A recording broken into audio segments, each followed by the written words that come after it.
என்னை ஆட்கொண்டவரும் நான் சேவிக்கிறவருமான ஆண்டவராகிய இயேசு கிறிஸ்துவின் நாமத்தினாலே அன்பினல் வாழ்த்துக்கள். கிறிஸ்து இயேசுவுக்குள் மிகவும் பிரியமான அன்பு சகோதர சகோதரிகளே, சங்கீதத்தின் புத்தகத்தில் 44வது அதிகாரத்தில் 6வது வசனத்தை குறித்து கொண்டு தியானித்து பாருங்கள். என் வில்லை நான் நம்பேன், என் பட்டயம் என்னை ரட்சிப்பது இல்லை என்று சொல்லி எழுதப்பட்டிருக்கிறது நீங்கள் பார்க்க முடியும். இந்த இடத்துல சங்கீதக்காரன் தன்னம்பிக்கை இல்லாமல் பேசிக்கொண்டிருக்கிறாரா? என்னடா நீ ஒரு யுத்த வீரன், கையில் வில் இருக்குது, பட்டயம் இருக்குது, இதை நான் நம்ப மாட்டேன்னு சொல்கிறியா? அப்போ உனக்கு உன் மேலேயே நம்பிக்கை இல்லையா?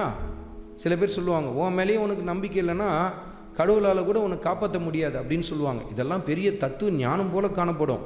ஆனால் வேதம் என்னத்துமா நமக்கு கற்றுத்தருகிறது?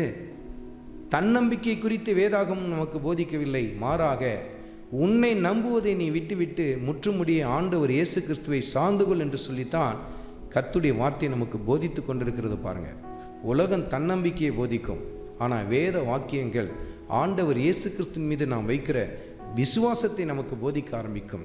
ஏன் வில்லை எடுத்துக்கொண்டு போகிறேன், பட்டயத்தையும் எடுத்துக்கொண்டு போகிறேன், யுத்தத்தில் போய் யுத்தமும் செய்வேன், அதனால் என் யுத்த நுணுக்கத்தினாலேயும் என்னுடைய பட்டயத்தினாலும் எனக்கு ரட்சிப்பு வரும்னு சொல்லி நான் நம்புறதில்லை. மாறாக என் ஆண்டவர் எனக்கு துணை செய்கிறார், என் ஆண்டவர் எனக்கு ஜெயத்தை தருகிறார் என்று சொல்லி சங்கீதக்காரன் இங்கே நமக்கு சுட்டி காட்டுகிறார். பாருங்கள், அருமையான மகனே, அருமையான மகளே, நல்லா படிங்க, உங்கள் கடமைகளை ரொம்ப நல்லா செய்யுங்க. ஆனால் இதெல்லாம் நான் பண்ணிட்டேன், அதனால் எனக்கு கண்டிப்பாக இது நடக்கும் அப்படின்னு சொல்லி நினச்சிடாதீங்க.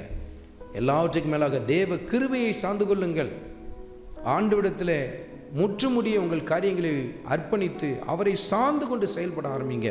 நான் இத்தனை வருஷம் பிஸ்னஸ் செஞ்சுருக்கிறேன், எனக்கு தெரியாத நுணுக்கமா, எனக்கு இல்லாத எக்ஸ்பீரியன்ஸா அப்படின்னு சொல்லி நினைக்காதீங்க. ஆண்டவரை சார்ந்து கொள்ளுங்க. ஆண்டவரே, நான் இத்தனை வருஷம் தொழில் செய்திருக்கலாம், ஆனால் உங்களை தான் நான் நம்பியிருக்கிறேன். ஆண்டவரே, உங்கள் மேலே தான் என் பாரத்தை நான் வைத்திருக்கிறேன், உங்களையே சார்ந்திருக்கிறேன்னு சொல்லி பாருங்கள். அந்த இடத்துல கர்த்தர் உங்களுக்கு ஜெயத்தை தருவார், நிறைவான ஆசீர்வாதத்தை தருவார். அருமையான மகனே, அருமையான மகளே, எந்த சமயத்திலும் உன் சுய புத்தியை சார்ந்து செயல்படாதே. முற்றுமுடிய ஆண்டவர் இயேசு கிறிஸ்துவை சார்ந்து கொண்டிரு. கர்த்தர் உன் வாழ்க்கையில் நிறைவான ஆசீர்வாதத்தை தருவார். ஆண்டவராகிய இயேசு கிறிஸ்துவின் கிருபை உங்கள் அனைவரோடும் கூட இருப்பதாக. ஆமென்.